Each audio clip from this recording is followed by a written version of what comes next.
À l'affiche, l'homme avec qui je vais pouvoir dire jaune, mauve, rose sans me faire reprendre. Pourquoi? Parce qu'il est lui aussi en lien avec la région bordelaise. Philippe Feuille, le président de la compagnie des CGP, est avec nous. Philippe, déjà, on va faire une petite présentation. La compagnie des CGP, comme on dit dans le sud, Quesaco. Quesaco, très simple, 4 associations professionnelles, une fédération, une société de formation voulue depuis quelques années pour apporter une belle valeur d'expertise à nos adhérents. Alors, 4 associations professionnelles, on va les citer. CIF, Initial, l'IAS, l'IOB et donc l'IMO. Ok. En chiffres, ça représente à peu près combien d'adhérents? Jusque-là, 3000 adhérents. Ok. Est-ce qu'il y a un esprit?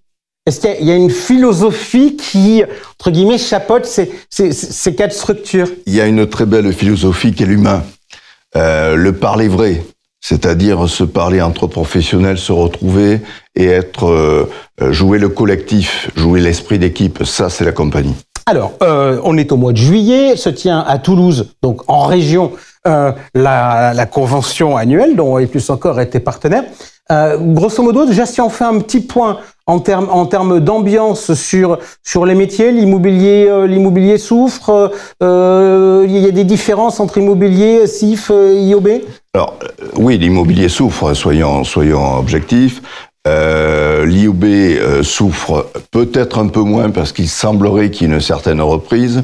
Et c'est là où justement la force dont je parlais de cette puissance que représente la compagnie CGP, c'est que la convention a été un lieu non seulement d'un bon niveau d'expertise, puisque les intervenants étaient vraiment d'un bon niveau, et en plus très riche en termes d'adhérents, où on sent vraiment qu'il y a une envie de partager et de jouer cet esprit d'équipe. Donc tout le monde est reparti gonflé de cette convention. D'accord. Quelle était l'ambiance? Est-ce qu'il y a eu des points saillants, des choses qui sont sorties? J'imagine qu'il y en a eu un, vu l'actualité. Quelle était la vôtre?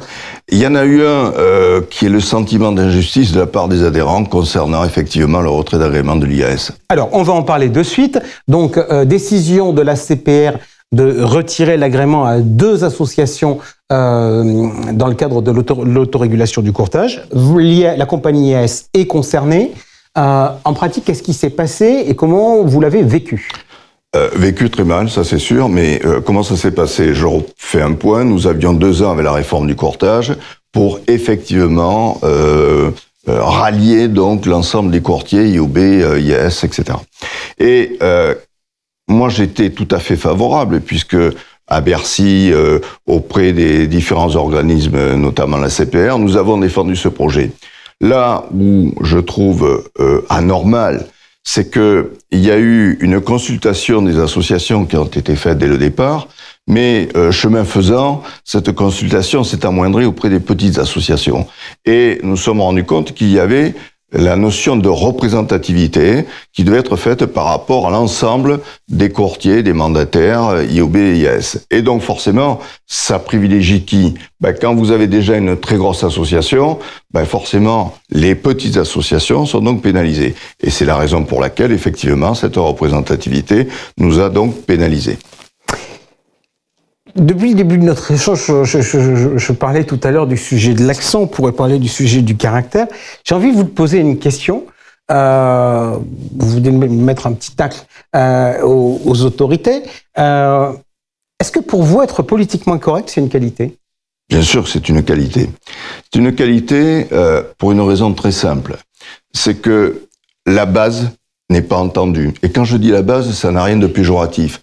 Je veux dire que le terrain, c'est-à-dire ce qu'un chef d'entreprise, un indépendant vit au jour le jour, tous les jours sur le terrain, ça serait bien qu'il y ait des remontées et non pas uniquement des descentes. C'est-à-dire qu'il y a des décisions qui sont prises, il y a des lois qui sont mises en place, qui sont votées par des gens qui sont à des années-lumière de la véritable vie. Et je pense que ça serait bien d'écouter de temps en temps le terrain. Pas de temps en temps d'ailleurs, très souvent, parce que je pense qu'il y aurait moins d'erreurs qui seraient produites. Est-ce que derrière ce mode de fonctionnement, c'est pas un privilège accordé aux gros? Bien sûr que c'est un privilège qui est accordé aux gros. Pourquoi? Parce que c'est la pensée unique.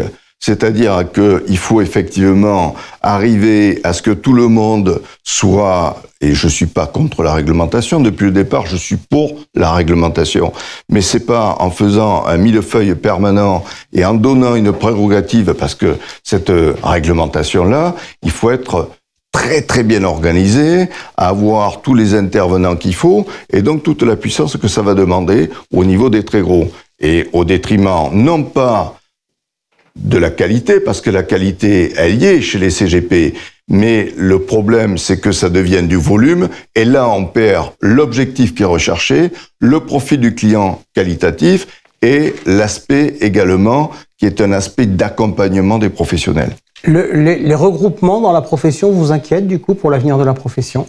Oui, ils m'inquiètent. Vous savez, ça fait plus de 40 ans que je fais ce métier et j'ai déjà connu beaucoup de choses. Et notamment, quand il y a trop de regroupements, on sait très bien ce qui peut se passer avec tous les risques inhérents à des retours d'investissement qui sont faits d'une certaine manière. Je suis pas contre les gros. Il y a de la place pour tout le monde.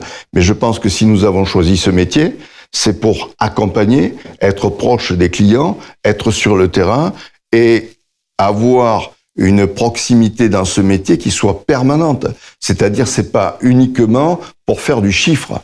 Il y a aussi toute la valeur ajoutée que représente un CGP dans tous les axes et les interventions que nous faisons. Comment vous voyez l'avenir des CGP dans un monde qui, on va quand même le dire, on l'a vu dans l'émission avec Trump, avec tout un tas de choses qui changent, avec des choses qui vont très vite, qui sont de plus en plus complexes, etc. Comment vous voyez l'avenir des CGP ? Objectivement, très bien. Malgré tout ce que je viens de dire et malgré les difficultés que nous rencontrons, je vois très bien pourquoi. On le voit, nous avons beaucoup de jeunes qui rejoignent la compagnie des CGP, et ça c'est une chose qui est très positive. Deuxièmement, les gens sont perdus aujourd'hui. D'ailleurs, quelles que soient les couches socio-professionnelles, les gens sont perdus pour tout un tas de raisons dans lesquelles on ne va pas forcément rentrer aujourd'hui. Mais c'est là où justement il y a besoin d'un point d'une boussole à la fois professionnelle et humaine qui permettent effectivement de pouvoir accompagner. Nous avons des métiers qui sont parfois difficiles à comprendre. Ce qu'il faut, c'est les rendre simples. Une réglementation, c'est normal, mais dans cette réglementation, il faut pouvoir accompagner les choses. Nous avons aujourd'hui tous les documents en signature électronique. Jean-François, je vous pose une question. Pour moi, vous êtes éventuellement un client potentiel. La question que je vous pose, lorsque vous recevez 90 pages de votre contrat d'assurance, quel que soit le modèle, vous faites quoi la plupart du temps? Je ne le lis pas, mais au moins ça protège l'assureur. Voilà, vous m'avez donné la réponse. Eh bien, des gens comme nous, on est là pour justement lire entre les lignes et accompagner le client. C'est pour ça qu'il y a une belle valeur ajoutée. Est-ce qu'on peut le faire surtout ou est-ce qu'il faut travailler avec d'autres ? Parce que la gestion patrimoine est un univers qui est de plus en plus large. Tout à l'heure, on a terminé le débat où on a parlé de crypto. Hier, on n'en parlait pas. Peut-être que demain, il faudra mettre des cryptos dans les allocations d'actifs.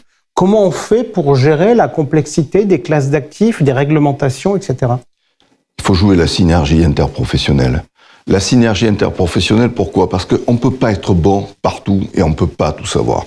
Et quand vous avez le client qui est au centre de ses intérêts et que nous avons effectivement un notaire, un avocat, un CGP et autres professions autour de la table, eh bien justement, toutes ces professions-là peuvent amener une valeur ajoutée. C'est encore une histoire de collectif. C'est comme dans le sport. Si vous jouez dans un esprit d'équipe, ben forcément vous êtes gagnant. Et qui c'est qui est gagnant ? Gagnant, le client et nous. Donc la synergie interprofessionnelle. Philippe Feuille, président de la compagnie des CGP, merci beaucoup d'avoir été avec nous. Ainsi s'achève notre émission. Merci de l'avoir suivi. On se retrouve le mois prochain pour un prochain et plus encore. Ciao.